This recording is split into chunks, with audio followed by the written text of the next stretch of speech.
21 April রাতে শেষ বাঁশি বাজার পর প্রিমিয়ার লিগে ওঠার আনন্দে আত্মহারা হয়ে মাঠে নেমে পড়েন বার্নলির সমর্থকরা। উদযাপন করতে থাকেন খেলোয়াড়দের সঙ্গে।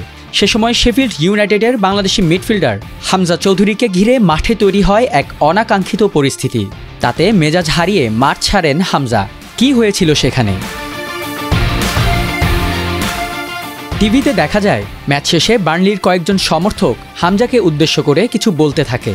এমনকি মোবাইল ক্যামেরা চালু করে হামজাকে নানান অঙ্গভঙ্গিও দেখায় সেই সমর্থকরা। এক পর্যায়ে মেজাজ হারিয়ে বসেন এই বাংলাদেশি ডিফেন্সিভ মিডফিল্ডার।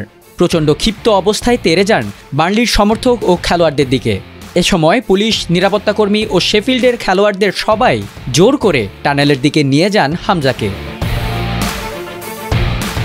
ব্রিটিশ সংবাদ মাধ্যম দ্য সান জানিয়েছে, বার্নলির একজন সমর্থক হামজার একদম মুখের ওপর এসে উদযাপন করে তাকে খেপিয়ে তোলেন।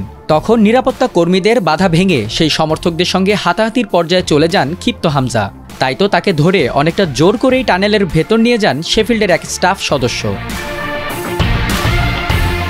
তবে এই ঘটনাকে বড় করে দেখছেন না শেফিল্ড ইউনাইটেডের ম্যানেজার ক্রিস ওয়াইল্ডার। ম্যাচ শেষে তিনি জানান, বার্নলির সমর্থকরা একটি বড় জয় মাঠে নেমে উদযাপন করেছে, আর দুর্ভাগ্যজনকভাবে শেফিল্ডের সমর্থকেরা টানেলের পাশেই গ্যালারিতে বসেছিল, ফলে সবাই এই ঝামেলায় জড়িয়ে পড়ে।